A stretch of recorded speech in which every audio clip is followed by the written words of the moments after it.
இந்த வீடியோல நம்ம இன்னைக்கு அடுத்து பார்க்க போறது மனித நாளமில்லா சுரப்பி மண்டலம். இதுக்கு முன்னாடி நம்ம பிளான்ஸ்ல உள்ள ஹார்மோன்ஸ் எல்லாம் பத்தி பார்த்து முடிச்சாச்சு. இப்ப அடுத்தது ஹியூமன் பீங்ஸ்ல என்னென்ன ஹார்மோன்ஸ் எல்லாம் செக்ரேட் ஆக போகுது. விலங்கினங்களில் நாளமுள்ள சுரப்பிகள் மற்றும் நாளமில்லா சுரப்பிகள் என இரு வகையான சுரப்பிகள் காணப்படுகின்றன. நாளமுள்ள அப்படின்னா நரம்புகளோடு தொடர்புடைய சுரப்பிகள், நாளமில்லா அப்படின்னா நரம்புகளோடு தொடர்பு இல்லாத சுரப்பிகள். ஓகேவா? நாளமில்லா சுரப்பிகள் மனிதரிலும் விலங்குகளின் உடலிலும் பல்வேறு இடங்களில் அமைந்துள்ளன. இவற்றில் நாளங்கள் இல்லாததால், நாளங்கள்னா நரம்புகள், நாளங்கள் இல்லாம இருக்கிறதுனால இதை நாளமில்லா சுரப்பின்னு சொல்றோம். நரம்பு கூட இது கனெக்ஷன்ல இருக்காது. இவற்றின் சுரப்புகள் அந்த நாளமில்லா சுரப்பிகள்ல சுரக்கக்கூடியதான் யாரு? இந்த ஹார்மோன்கள் அப்படின்னு சொல்றோம். இந்த ஹார்மோன்கள் நம்ம உடம்புல எவ்வளவு சுரக்கும்? ரொம்ப ரொம்ப கம்மியான அளவுதான் சுரக்கும். சுரந்து எதுல போய் கலந்துரும்? ரத்தத்துல போய் கலந்துரும். ரத்தத்துல கலந்து நம்ம உடம்புல எந்த பகுதிக்கு வேணுமோ அந்த பகுதிக்கு அது எடுத்து செல்லப்படும். அது எந்த பகுதிக்கு வேணுமோ, எந்த இடத்துக்கு போதோ அந்த உறுப்புக்கு பேர் தான் இலக்கு உறுப்புகள் அப்படின்னு சொல்லுவோம். ஃபார் எக்ஸாம்பிள், காலுக்கு வேணும்னா அது செக்ரேட் ஆயிட்டு காலுக்கு போகணும், அந்த கால் தான் இலக்க உறுப்பு. இல்ல கைக்கு வேணும்னா அந்த கை தான் இலக்கு உறுப்பு அப்படின்னு சொல்லுவோம். உங்களுக்கு தெரியுமா பாருங்க, நாளமில்லா சுரப்பி மண்டலம் மற்றும் அதன் செயல்பாடுகளை பற்றிய உயிரியல் பிரிவு எண்டோகிரைனாலஜி. ஓகேவா? அந்த நாளமில்லா சுரப்பிகளை பத்தி படிக்கிற படிப்புக்கு பேரு எண்டோகிரைனாலஜி. தாமஸ் அடிசன் என்பவர் நாளமில்லா சுரப்பு மண்டலத்தின் தந்தை என குறிப்பிடப்படுகிறார். இங்கிலாந்து நாட்டு உடற்செயல் வல்லுநர்களான WH பெய்லிஸ் மற்றும் EH ஸ்டார்லிங் ஆகியோர் ஹார்மோன் என்ற சொல்லை முதலில் 1909 அறிமுகப்படுத்தினர். அவர்கள் முதலில் கண்டறிந்த ஹார்மோன் செக்ரிட்டின் ஆகும். நாளமுள்ள சுரப்பிகள் சுரக்கும் பொருளினை, அதாவது நாளமுள்ள சுரப்பிகள்னா யாரு? அந்த உறுப்புகளோட நரம்புகள் கனெக்ஷன் ஆயிருக்கணும். அங்க சுரக்கக்கூடிய அந்த பொருளை எடுத்து செல்ல அங்க யார் இருக்கா? அங்க நரம்புகள் இருக்கு. சுரக்கும் பொருளினை எடுத்து செல்ல நாளங்கள் உள்ளன. யாரெல்லாம் பாருங்க, உமிழ்நீர் சுரப்பிகள், பால் சுரப்பிகள், வியர்வை சுரப்பிகள். இது எல்லாத்துலயுமே யார் கனெக்ட் ஆயிருக்கா? நரம்புகள் கனெக்ட் ஆயிருக்கு. மனிதரிலும் பிற முதுகெலும்புகளிலும் காணப்படும் நாளமில்லா சுரப்பிகள். ஃபர்ஸ்ட் பிட்யூட்டரி சுரப்பி, தைராய்டு சுரப்பி, பாராதைராய்டு, கணையம், அட்ரினல், இனப்பெருக்க சுரப்பி, தைம சுரப்பி.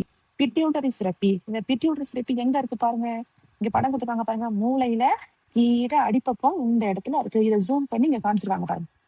இதுல 2 கருப்புகள் இருக்கு. ஓகேவா? இது முன்பக்கம் உள்ள கருப்பு, இது பின்பக்கம் உள்ள கருப்பு. தீரைய பாருங்க. இப்ப பிட்யூட்டரி சுரப்பி அல்லது ஹைப்போபைசிஸ் பட்டாணி வடிவிலான திரட்சியான செல்களின் தொகுப்பாகும்.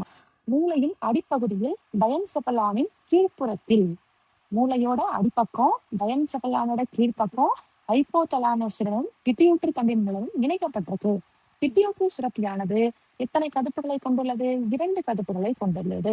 அதுல ஒவ்வொரு கதுப்பும் ஒவ்வொரு வேலை செய்யும். முன்கதுப்பு ஒரு வேலை செய்யும், பின்கதுப்பு ஒரு வேலை செய்யும். அவை வெவ்வேறு செயல்பாடுகளை செய்கின்றன. முன்புற கதுப்புக்கு பேரு அடினோ ஹைப்போபைசிஸ், பின்புற கதுப்புக்கு பேரு நியூரோ ஹைப்போபைசிஸ். இதுல இடைக்கதுப்புன்னு ஒண்ணு இருக்கும். ஆனா நம்ம ஹியூமன் பீங்ஸ்ல அந்த இடைக்கதுப்பு கிடையாது அப்படின்னு சொல்றாங்க. அடுத்து பாருங்க, பெரும்பாலான முதுகெலும்புகளில் பிட்யூட்டரி சுரப்பி ஒரு முதன்மையான சுரப்பியாகும். இது பிற நாளமில்லா சுரப்பிகளை ஒழுங்குபடுத்தி கட்டுப்படுத்துவதால் தலைமை சுரப்பி என்று அழைக்கப்படுகிறது. ஏன்னா நம்ம உடம்ப கண்ட்ரோல்ல வச்சுக்கிறது யாரு? பிரெயின். அப்படி ஞாபகம் வச்சுக்கோங்க. அப்ப அந்த பிரெயின்ல தான் யார் இருக்கா? பிட்யூட்டரி சுரப்பி இருக்கு. நம்ம உடம்புல மத்த இடத்த செக்ரீட் ஆகக்கூடிய அந்த ஹார்மோன்ஸ் எல்லாம் கண்ட்ரோல்ல வச்சுக்கிறது யாருன்னா நம்ம மூளையில இருக்கக்கூடிய பிட்யூட்டரி சுரப்பி தான். அதுதான் அங்க எல்லாருக்கும் ஹெட்டா இருக்கு. ஓகேவா? பிட்யூட்டரியின் முன் கதுப்பு, அந்த 2 கதுப்பு பார்த்தோம் இல்லையா? அந்த முன்னாடி உள்ள கதுப்புக்கு பேரு அடினோ ஹைப்போபைசிஸ். அதுல என்னென்ன ஹார்மோன்கள்லாம் சுரக்குதுன்னு பாருங்க. பிட்யூட்டரி முன்கதுப்பு பல்வேறு வகையான செல்களால் ஆக்கப்பட்டது. மேலும் இப்பகுதி பிற நாளமில்லா சுரப்பிகளை தூண்டும் பல வகையான ஹார்மோன்களை உற்பத்தி செய்கிறது. நம்ம உடம்புல மத்த இடத்துல உள்ள ஹார்மோன்களை தூண்டி சுரக்க வைக்கிறது யாரோட வேலை? இந்த பிட்யூட்டரியோட முன்கதுப்போட வேலை. பிட்யூட்டரியின் முன்கதுப்பு சுரக்கும் ஹார்மோன்கள் என்னென்ன ஹார்மோன்கள் அங்க சுரக்குது பாருங்க. வளர்ச்சி ஹார்மோன், தைராய்டை தூண்டும் hormone, adrenocorticotropic hormone, gonadotropic hormone, prolactin. ஓகேவா? இந்த ஹார்மோன் எல்லாமே எங்கேருந்து சுரக்குது, தூண்டப்படுது? பிட்யூட்டரியோட முன் கதுப்புகள் மூலமா தூண்டப்படுது, சுரக்கப்படுது. அதுல ஃபர்ஸ்ட் பாருங்க, வளர்ச்சி ஹார்மோன். நம்ம வளர்ச்சிக்கு தேவையான ஹார்மோன் தான் யாரு? வளர்ச்சி ஹார்மோன். வளர்ச்சி ஹார்மோன் என்பது உடல் திசுக்களின் வளர்ச்சி மற்றும் பெருக்கத்தை ஊக்குவிக்கிறது. சோ உடல் வளர்ச்சினா என்ன செய்யணும்? உடம்பு வளரணும், எலும்புகள் வளரணும், தசைகள் வளரணும், எல்லாத்துலயுமே இந்த வளர்ச்சி இருக்கணும். ஓகேவா? அப்ப தசைகள், குருத்தெலும்பு மற்றும் எலும்புகள் எல்லாம் வளர்ந்தாதான் நமக்கு உடம்பு சரியான வளர்ச்சியை எட்டும். இது செல்களின் வளர்ச்சிதை மாற்றத்தை கட்டுப்படுத்துகிறது. இந்த ஹார்மோன் முறையற்ற சுரத்தல் கீழ்காணும் விளைவுகளை ஏற்படுத்தும். ஒருவேளை இந்த ஹார்மோன் அதிகமாகவோ கம்மியாவோ சுரந்துச்சுன்னா என்னென்ன பிரச்சனை வருது பாருங்க. First problem புல்லத்தன்மை. புல்லத்தன்மைனா என்ன ஆகுது? இந்த வளர்ச்சி ஹார்மோன் கம்மியா சுரக்குது. குறைவான சுரப்பின் காரணமாக இந்நிலை குழந்தைகளில் காணப்படுகிறது. அப்ப குழந்தைகள் பார்க்க எப்படி இருப்பாங்க? குன்றிய வளர்ச்சியா இருக்கும்.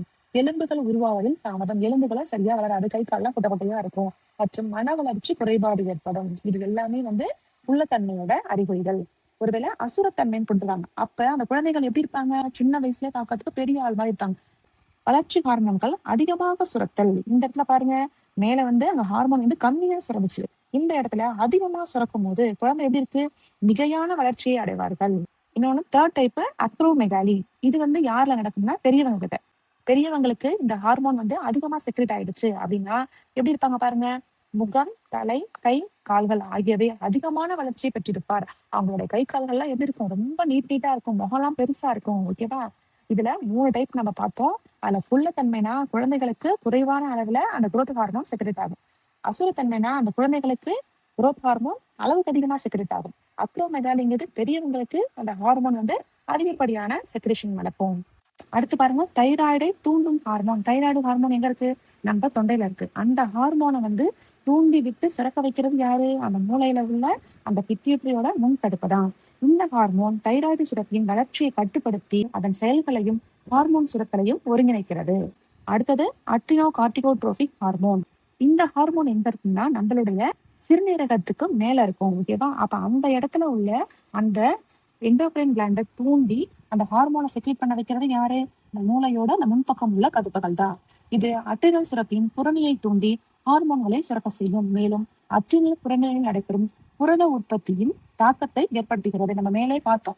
இந்த பிட்யூட்டரி கிளாண்ட் என்ன செய்யும்? எல்லாருக்கும் தலைமை தாங்கிறதா இருக்கு. இன்னொன்னு அந்த மற்ற ஹார்மோன்ஸை தூண்டி விட்டு செயல்பட வைக்கிறது யாரு? இந்த ஹார்மோன்கள் தான். கொனடோட்ரோபிக் ஹார்மோன் நம்மளுடைய இனப்பெருக்க உறுப்புகள் இருக்கு இல்லையா? அதோட வளர்ச்சிக்கு இந்த ஹார்மோன் தான் காரணம். பாலிக்கல் செல்களை தூண்டி, பாலிக்கல் செல்கள்னா sperm cells, egg cells. Follicle செல்களை தூண்டும் ஹார்மோன் லியூட்டினைசிங் ஹார்மோன் ஆகிய இரு கான்ட்ரோட்ரோபிக் ஹார்மோன்களும் இயல்பான இனப்பெருக்க உறுப்பு வளர்ச்சிக்கு காரணமாகின்றன. இதை பத்திலாம் உள்ள டீட்டெயிலா கொடுத்திருக்காங்க, நம்ம பார்ப்போம். அடுத்தது பாலிக்கல்களை தூண்டும் ஹார்மோன். பாலிக்கல்னா யாரு? Egg cells, sperm cells. இது ஆண்களின் விந்தகங்களின் எபித்தீலியத்தை தூண்டுவதன் மூலம் விந்தணுக்கள் உருவாக்கத்திற்கும் பெண்கள்ல அண்டசெல் சுரப்பியினுள் அண்டசெல்கள் வளர்ச்சி அடைவதை ஊக்குவிப்பதற்கும் காரணமாகிறது. அடுத்தது லியூட்டினைசிங் ஹார்மோன். ஆண்களின் நீடிக்சல் தூண்டப்படுவதன் மூலம் ஆண் இனப்பெருக்க ஹார்மோனான டெஸ்டோஸ்டிரான் சுரக்க காரணமாகிறது.